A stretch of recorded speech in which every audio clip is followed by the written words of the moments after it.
Good morning, and welcome to the United Parks & Resorts second quarter 2025 earnings conference call. All participants will be in listen-only mode.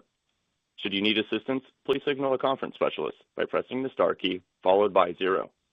After today's presentation, there will be an opportunity to ask questions. To ask a question, you may press star, then 1 on a touch-tone phone. To withdraw your question, please press star, then 2. Please note, this event is being recorded. I would now like to turn the conference over to Matthew Stroud of Investor Relations. Please go ahead. Thank you, and good morning, everyone. Welcome to United Parks & Resorts second quarter earnings conference call. Today's call is being webcast and recorded. A press release was issued this morning and is available on our Investor Relations website at www.unitedparksinvestors.com. Replay information from this call can be found in the press release and will be available on our website following the call. Joining me this morning are Marc Swanson, Chief Executive Officer, and Jim Mikolaichik, Chief Financial Officer and Treasurer. This morning, we will review our second quarter financial results, and then we will open the call for your questions. Before we begin, I would like to remind everyone that our comments today will contain forward-looking statements within the meaning of the federal securities laws.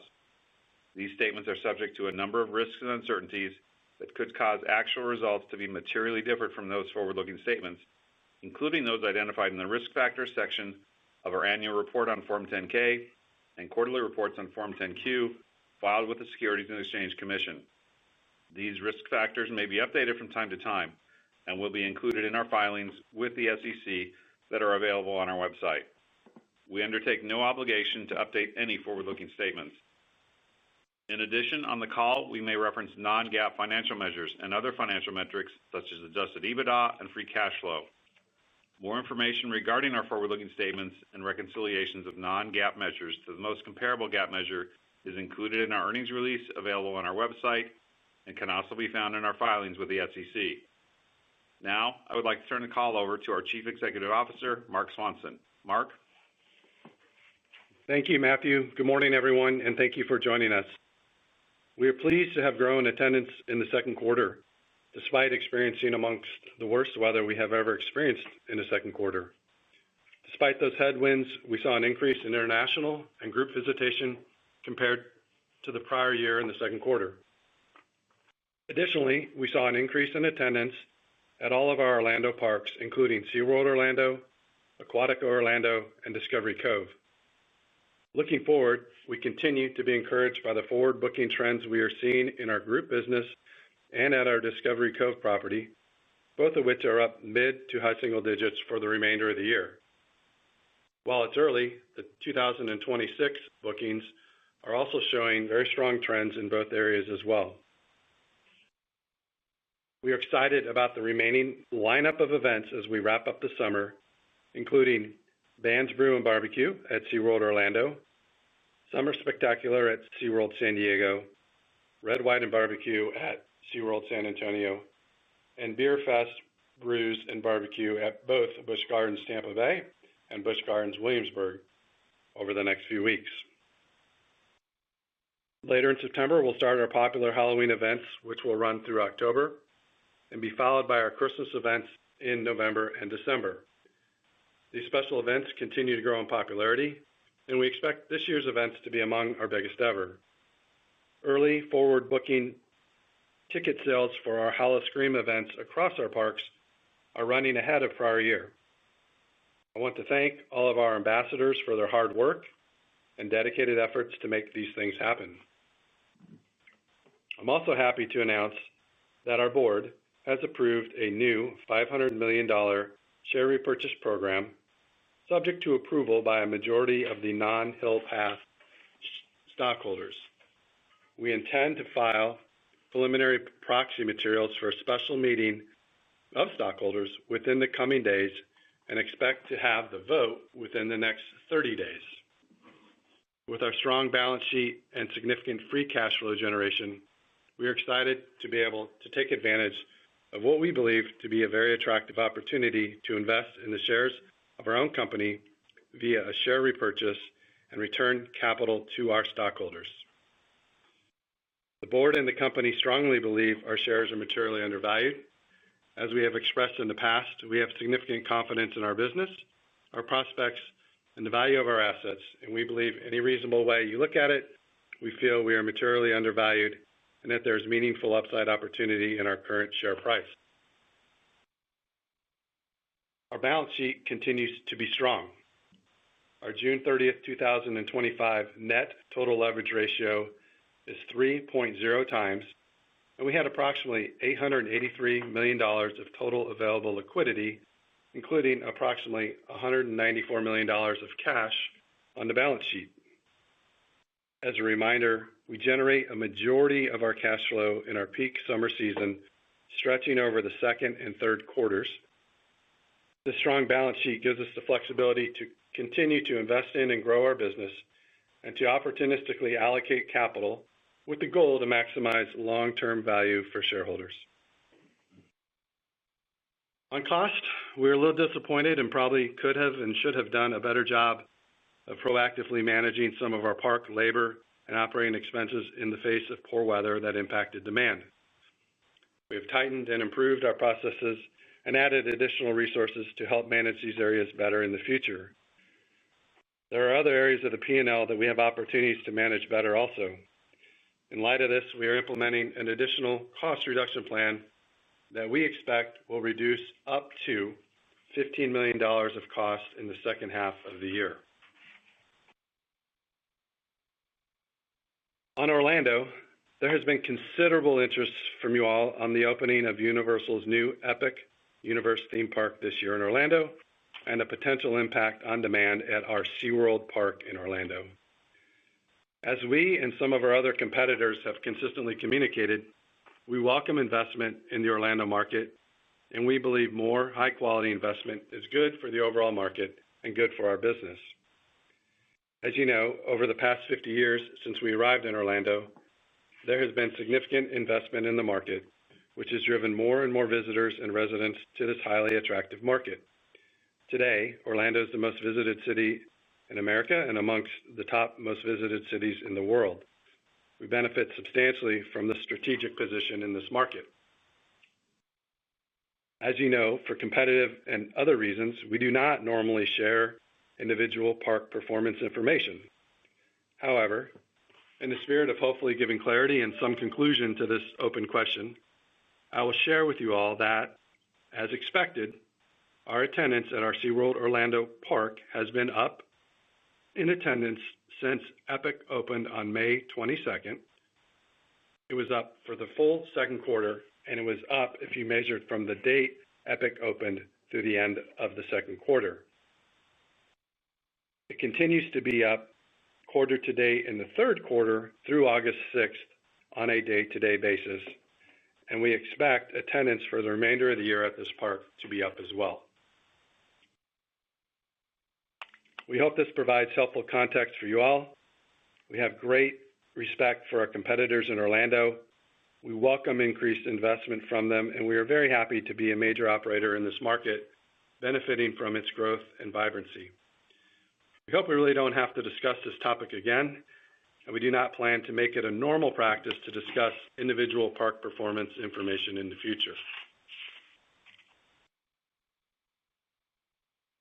I'd also like to take a minute to highlight our early forward insights into 2026. As I mentioned earlier, our early group booking trends for 2026 are up, our early Discovery Cove property booking trends for 2026 are up, and our very early and recently launched at select parks 2026 pass sales are up. We have another exciting lineup of new rides, attractions, events, and activations we're planning for 2026, in addition to certain food and beverage, retail, and technology improvements, which we look forward to implementing. We are in the midst of 2026 planning right now, and the team is working hard on putting a good plan in place for next year. Moving on to some of our strategic initiatives. On the sponsorship front, we have been actively working over the past several months on various sponsorship opportunities that leverage our valuable assets and customer database. As a reminder, we have over 21 million annual visitors across our park portfolio, and the average length of stay is over 6 hours.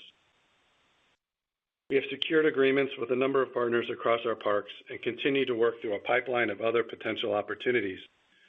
we are projecting approximately up to mid-single-digit $1 million in sponsorship revenue for this year, with an annual outlook of approximately $20 million in the coming years. On our international opportunities, we are in active discussions with multiple potential partners and expect to have 2 signed MOUs by the end of the year. More to share in the coming quarters. On the digital transformation front, we continue to make investments and build out our CRM capabilities and our mobile app. Continue to believe that CRM will play a role in our long-term growth strategy, providing deeper insights and more meaningful connections with our guests as we continue to scale. In regards to the mobile app, we continue to make progress on functionality, adoption, usage, and financial impact. The app is being used by an increasing number of guests in our parks to improve their in-park performance. The app has now been downloaded by more than 15.6 million. The app has now been downloaded more than 15.6 million times, up from 14.3 million at the end of Q1. Total revenue generated on the app continues to grow, and we are now seeing an approximate 35% increase in average transaction value for food and beverage purchases made through the app compared to point-of-sale orders. We're excited about the potential of the app and its ability to improve the in-park guest experience, drive increases in revenue, and decreases in cost. On the hotel front, our work and discussions continue with various potential partners on a variety of structures.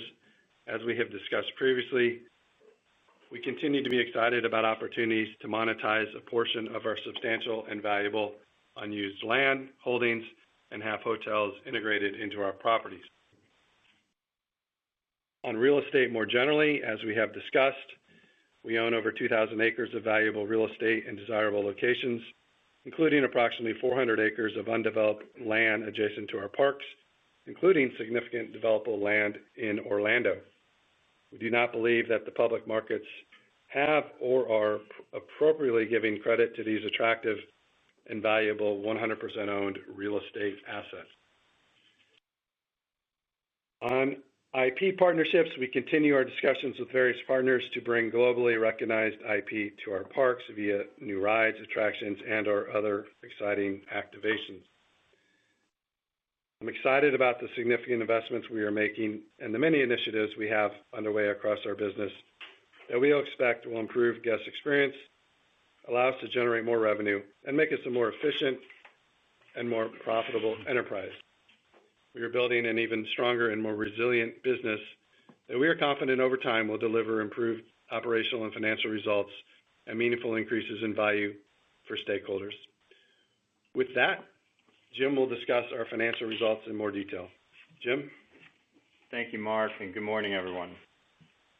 During the second quarter, we generated total revenue of $490.2 million, a decrease of $7.4 million, or 1.5% when compared to the second quarter of 2024. The decrease in total revenue was primarily a result of decreases in admissions per capita and in-park per capita spending, partially offset by an increase in attendance. Attendance for the second quarter of 2025 increased by approximately 48,000 guests, or 0.8%, when compared to the prior year quarter. The increase in attendance was primarily due to a favorable calendar shift, including the shift of Easter and spring break holidays from the first quarter to the second quarter, partially offset by the impact of significantly worse weather compared to the prior year quarter. In the second quarter of 2025, total revenue per capita decreased 2.2%.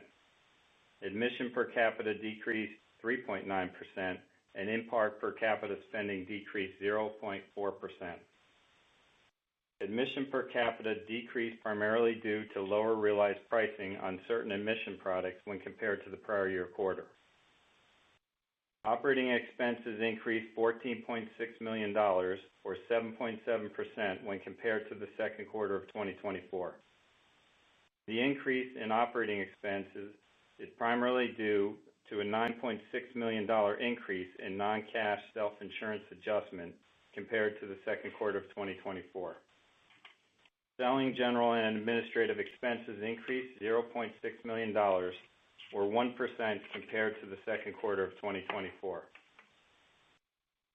We reported net income of $80.1 million for the second quarter compared to net income of $91.1 million in the second quarter of 2024. And we generated adjusted EBITDA of $206.3 million, a decrease of $11.9 million when compared to the second quarter of 2024. Looking at our results for the first half of 2025 compared to 2024, total revenue was $777.2 million, a decrease of $17.9 million, or 2.2%. Total attendance was 9.6 million guests, a decrease of 11,000 guests, or 0.1%. Net income for the period was $64 million, a decrease of $15.9 million, and adjusted EBITDA was $273.7 million, a decrease of $23.6 million. Now turning to our balance sheet, our June 30, 2025 net total leverage ratio is 3 times, and we had approximately $883 million of total available liquidity, including approximately $194 million of cash on the balance sheet. This strong balance sheet gives us flexibility to continue to invest in and grow our business, and to opportunistically allocate capital with the goal to maximize long-term value for shareholders. Our deferred revenue balance as of the end of June was $207.8 million. Deferred revenue decreased approximately $22.7 million when compared to June of 2024. Through July 2025, our pass base, including all pass products, was down approximately 3% compared to July 2024. We have been pleased to see our pass base improve since the end of the second quarter, and we are also in the midst of launching our 2026 passes, which will include what we believe are our best ever pass benefits program. We are excited by our new 2026 pass program, and we expect the launch of the new passes will be well received by our guests to drive continued improvement and growth in our pass base as we progress through the second half of the year. Very early signs in a few of the parks where we have launched are positive. As a reminder, approximately 40% of our total annual attendance comes from our loyal and recurring pass base. Finally, as of June 30, 2025, we have invested $110.5 million in CapEx, of which approximately $98 million was on core CapEx and approximately $12.5 million on expansion or ROI projects. For 2025, we expect to spend approximately $175 to $200 million on core CapEx and approximately $50 million of CapEx on growth and ROI projects. Before turning the call back over to Mark, I want to reiterate our comments on cost. We have been and continue to be focused on operational efficiencies and optimizing our expense structure to deliver results. While we have expense growth of 1.6% in the quarter and just 1.2% year to date, which was approximately in line with our discussions the last 2 quarters, we are not satisfied with our ability to dynamically manage our costs in the face of weather headwinds and related impact to demand that we experience. We should move more quickly and more proactively to manage our labor and operating expenses in reaction to lower demand over certain periods. We have improved and will continue to improve our processes and organizational talent to ensure we are better going forward. And also, as Mark mentioned, we have implemented an incremental and accelerated cost reduction program that we expect will reduce second half expenses by up to $15 million. With that, I'll turn the call back over to Mark, who will share some final thoughts. Thanks, Jim. Before we open the call to your questions, I have some closing comments. In the second quarter of 2025, we came to the aid of 500 animals in need. Over our history, we have helped over 42,000 animals, including bottlenose dolphins, manatees, sea lions, seals, sea turtles, sharks, birds, and more. I'm really proud of the team's hard work and their continued dedication to these important rescue efforts. While we are just over 7 months into 2025, we are excited about the remainder of the year with our current and upcoming events, including our summer festivals going on now, and starting later, our Halloween events, which will be followed by our Christmas events. I want to thank our ambassadors for their efforts during our busy summer season, as well as their ongoing preparation for our exciting fall and winter events. We are confident in our ability to deliver operational and financial improvements that will result in meaningful increases in revenue, adjusted EBITDA, and total shareholder value. While headwinds impacted our performance in the first half of the year and took us off the pace we initially set, we are focused on and expect to deliver strong second half financial results. I'm excited about the opportunity set in front of us, both in the near term where we see clear paths to drive meaningful progress, and over the medium term where the growth potential is even greater. We are focused, well-positioned, and confident in the investments we are making, the operational efficiencies we are realizing, and the value we are building for stakeholders. With that, we can now take your questions. We will now begin the question and answer session. To ask a question, you may press star, then 1 on your touchtone phone. If you are using a speakerphone, please pick up your handset before pressing the keys. To withdraw your question, please press star, then 2. Please limit yourself to 1 question and 1 follow-up. If you have further questions, you may re-enter the question queue. At this time, we will pause momentarily to assemble our roster. And our first question will come from Steve Wieczynski with Stifel. Please go ahead.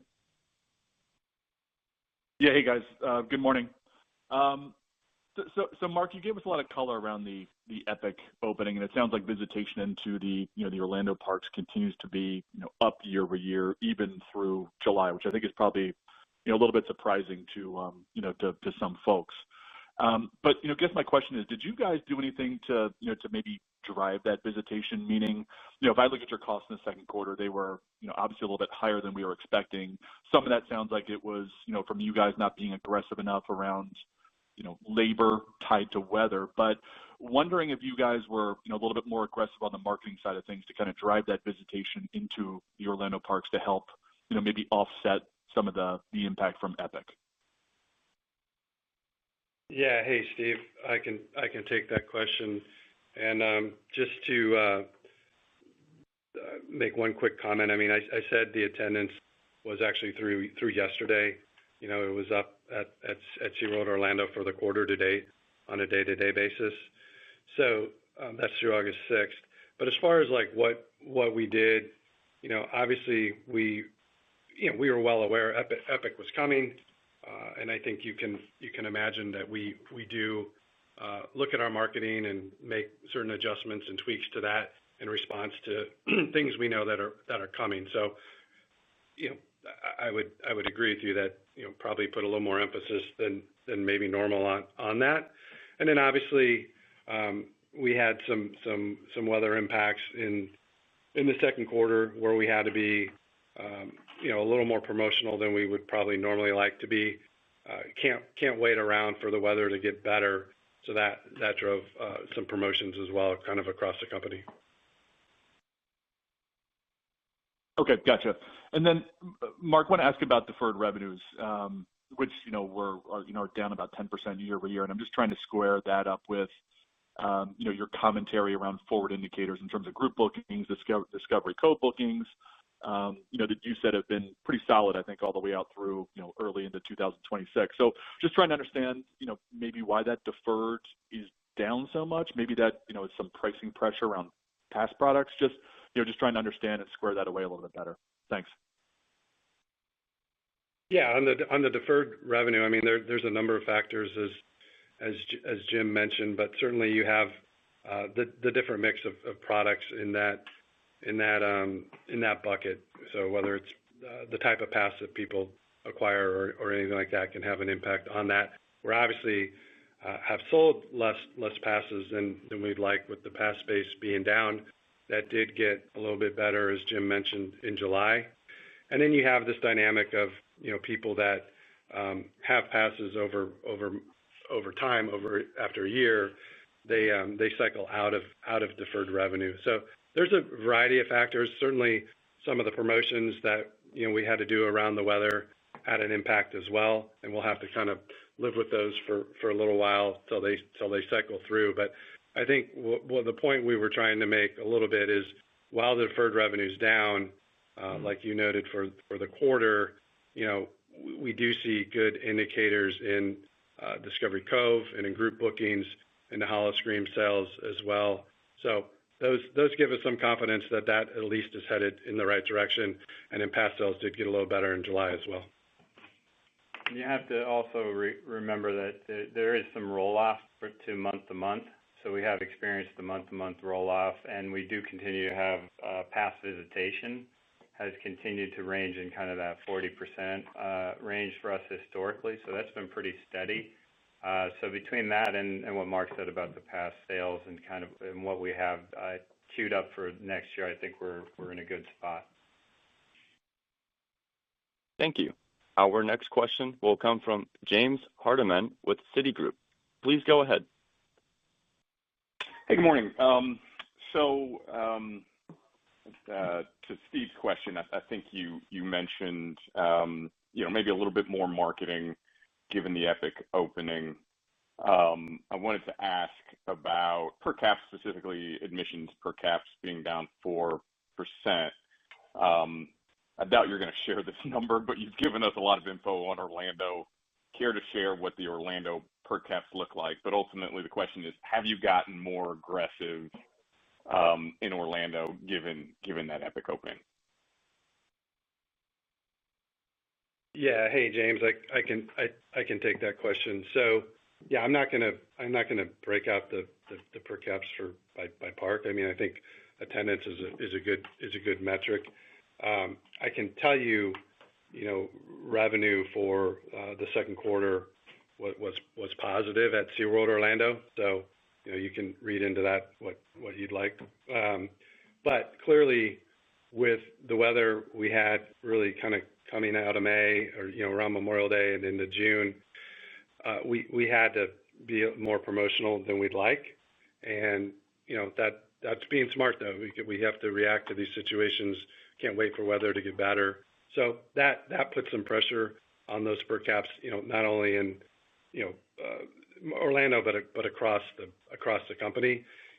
Going forward, if we can have a more normalized weather pattern, we do feel optimistic that, again, like we've said repeatedly, that over time we think we can grow our admissions per cap and our pricing.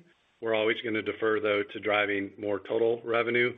So there's going to be at times that we do things that might be at odds with per cap, but are a better total revenue play. Makes sense. And then you've called out a few different factors moving the numbers. I don't know if you'll quantify any of these, but I guess as I think about the weather headwinds, you've quantified that at times in the past. Sounds like there was a calendar benefit. Any way to quantify that? And then the marketing that you taught, the increased marketing. Any quantification on any of those three? Yeah, I mean, I think what I can tell you is I'll just give you a little more color. The Easter benefit, if you will, in the second quarter, like we said, was almost entirely offset by bad weather in the quarter. So those kind of neutralized each other, unfortunately. So that gives you a little more color on that. I don't know that we'll share much more than that. Thank you. Our next question will come from Thomas Yeh with Morgan Stanley. Please go ahead. Thanks. Appreciate it. I just wanted to maybe dig into the underlying trends if we kind of remove that weather timing and the Easter timing. I think a peer cited some low-end consumer value consciousness at the margin that's been seeping into the market a little bit. Is that something that you've been seeing as well? Yeah. Hey, Thomas. I can help you on that. Look, we don't see anything materially obvious on the consumer. What I typically look at would be our in-park spend, and it was almost flat for the quarter, down 15 cents, which, is a very, small decline. So I think if there was some significant headwind, you would see it show up in there. The other thing I would point out is that, our pass sales did improve in July, as Jim mentioned. Our early Howl-O-Scream sales are positive as well. And then one that I think is really impressive is Discovery Cove here in Orlando, which is our most expensive park by a lot. That park is on pace for a record attendance year. So, if you were to see, some sort of consumer pullback, I think in one of these areas I just mentioned, you would have seen it. So there's nothing like so materially obvious that we're seeing. Having said that, probably didn't help that some of the economic uncertainty and some of the noise around the economy was happening at times where we saw a lot of passes. So I don't think it was a benefit by any means to us, probably didn't help us. But like I said, there's some other indicators that, from where we sit, look like, we're still able to hang in there. And if anything, the forward indicators give us confidence that people are still wanting to come to our park and buy our products. Understood. That's helpful. And then did I hear you correctly that you expect 2 MOUs on the hotel initiative? That you said stay tuned, but just maybe any help on shaping that from a capital intensity appetite perspective and how much you think you might be putting into growth CapEx for that? Yeah, you did hear me correct. We would expect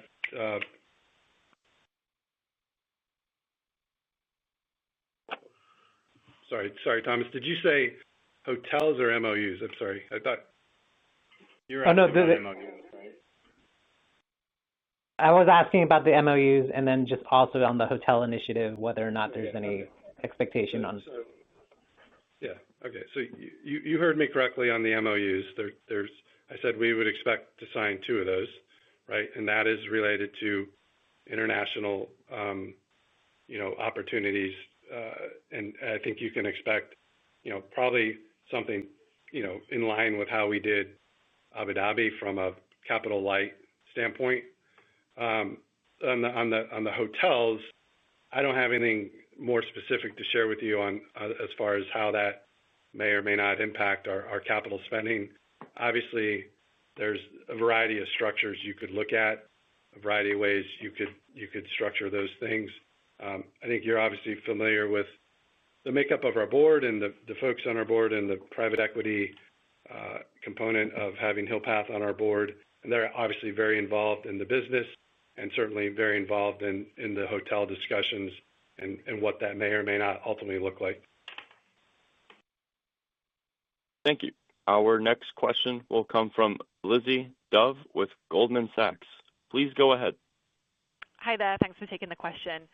You mentioned that the SeaWorld Orlando attendance was up, and I think that means that the kind of non-Orlando parks was down, which, looking at the foot traffic data for a while, it feels has been the case, for the last kind of year or so. And so, particularly at, let's say the Busch Gardens parks, what has been the gating factor here? And, are there drivers you can pull to kind of turn the attendance trends around there, whether it's new rides or kind of any other initiatives you have?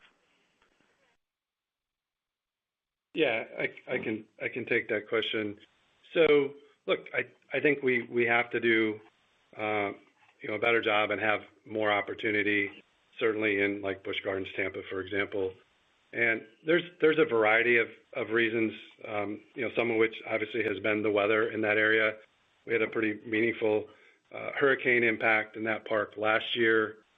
The weather has not been ideal for the second quarter in Florida as well. So, some of it certainly is weather. It's a great park, has a lot of great attractions. I'm not sure that the awareness is where we'd like it to be, and that's certainly, I think, an area where we can improve. But a lot of opportunity there. That park does have, I would argue, one of the more popular Halloween events, and I think we can play that up more, and we're looking forward to doing that, going forward. So certainly some opportunity there.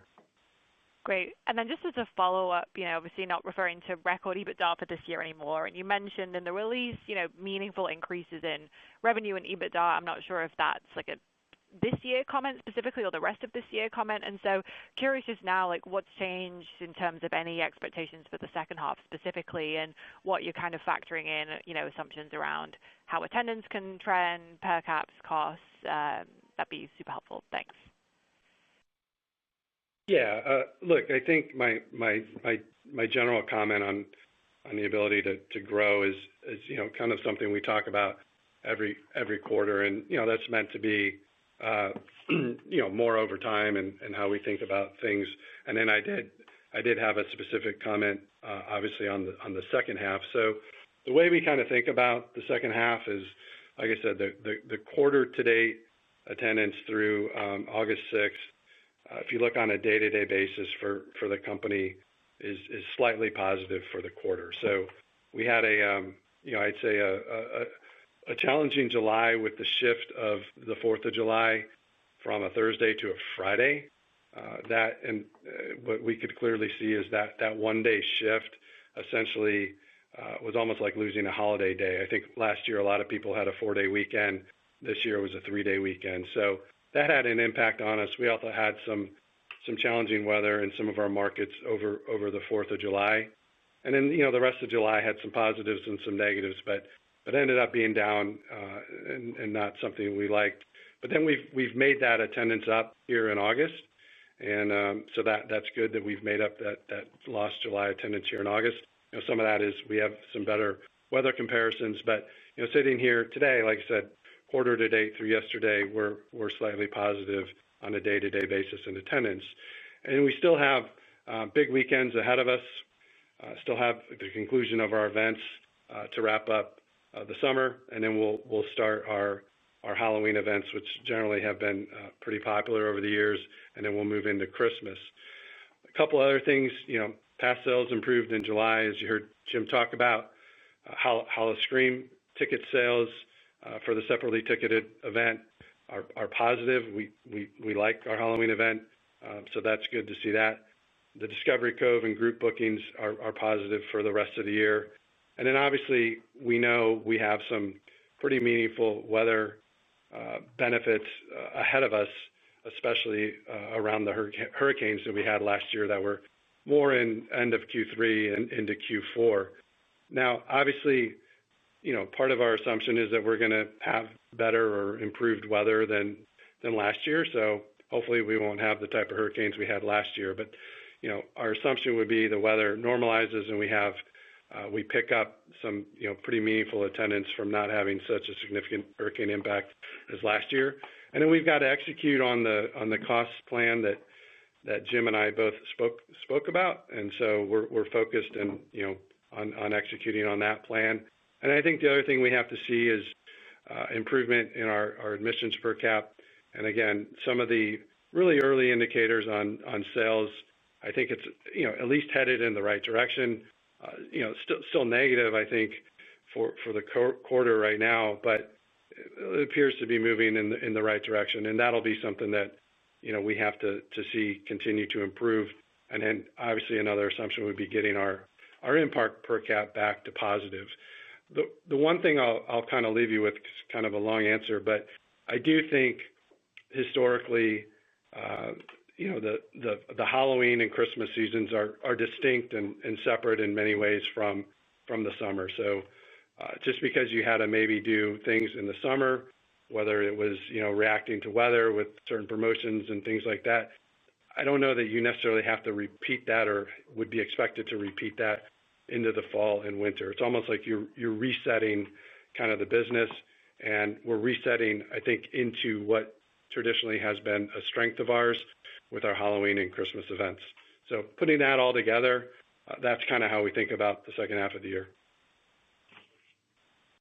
Thank you. Our next question will come from Arten Kocharian with UBS. Please go ahead. Hi, thank you so much for taking my question. And I'm sorry, I'm hopping between calls this morning, very busy morning. So I'm sorry if I missed, but you had previously alluded to slightly over 700 million of EBITDA as a benchmark you should be able to hit this year in terms of full year performance. But your release does not have that guidance, of course, and you did mention expectations of solid sort of performance for the back half. I was wondering you could give us your updated thoughts whether you can still sort of come in that range for the year.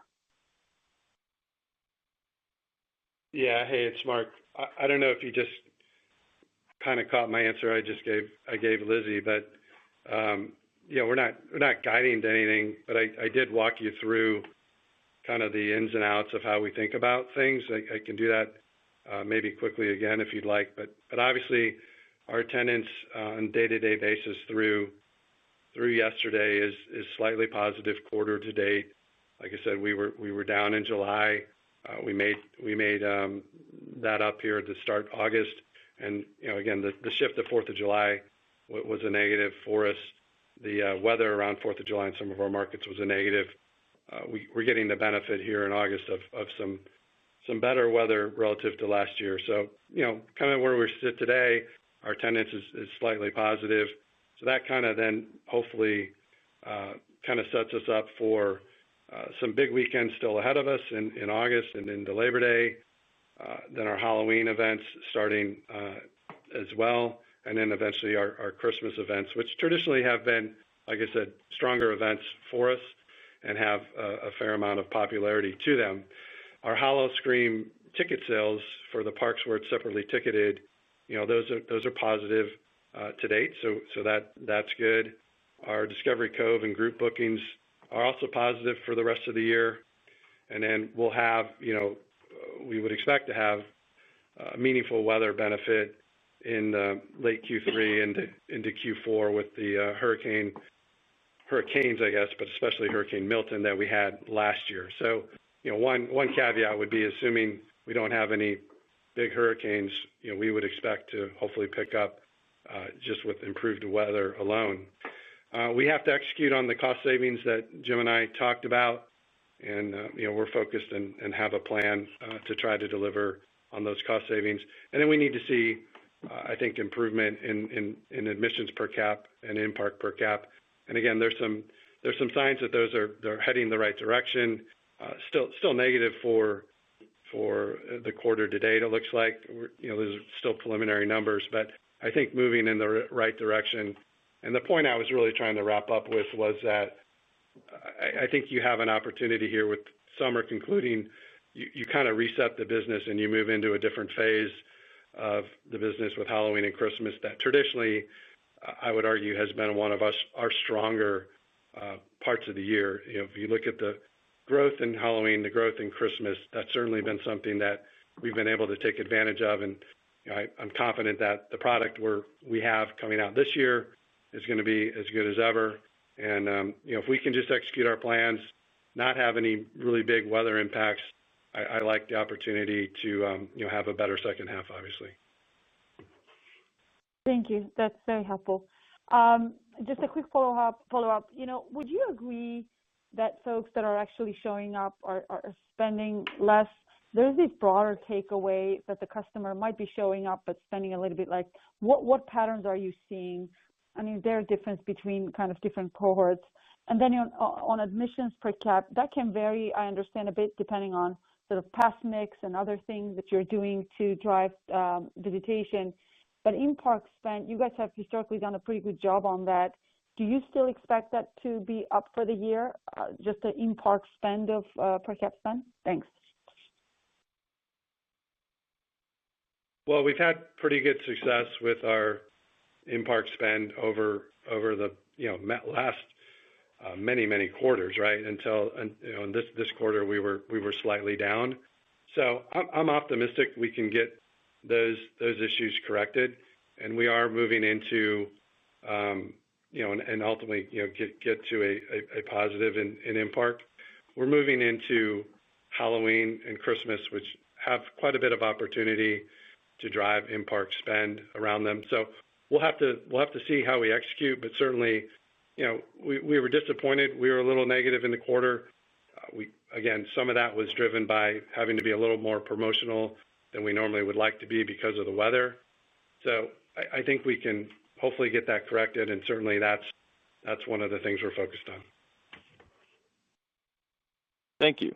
Our next question will come from Chris Woronka with Deutsche Bank. Please go ahead. Hey, good morning, guys. Thanks for taking the question.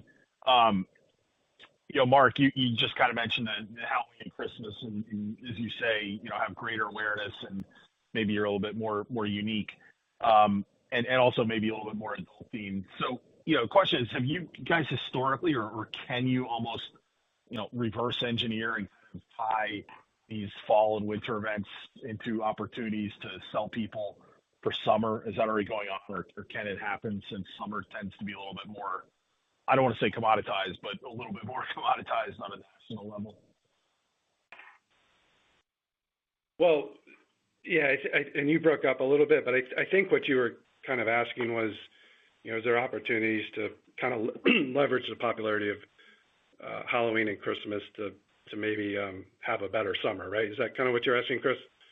Yeah, exactly. Yeah. Okay. So, look, certainly we need to do a better job of that, but it is an opportunity, like you said. So one of the things we really try to do, like in some of our parks, we've already started to sell season passes for next year, and one of the things we talk about is, hey, get your pass now, and you can still enjoy the summer, but but maybe more exciting to that person buying the pass is, hey, you're also going to get to be able to come around Halloween and Christmas. So we know people like coming to Halloween and Christmas. If we can give them a reason to secure that product and also have some hook to come in the summer as well, those are things that we're going to continue to try to do. And I think that's certainly an opportunity for us going forward. Okay. Very helpful. Thanks, Mark. This concludes our question and answer session. I would like to turn the conference back over to Mark Swanson, CEO, for any closing remarks. Thanks, Wyatt. On behalf of Jim and the rest of the management team here at United Parks and Resorts, I want to thank you for joining us this morning. As you heard today, we are confident in our long-term strategy, which we believe will drive improved operating financial results and long-term value for stakeholders. Thank you very much, and we look forward to speaking with you next quarter. The conference is now concluded. Thank you for attending today's presentation. You may now disconnect.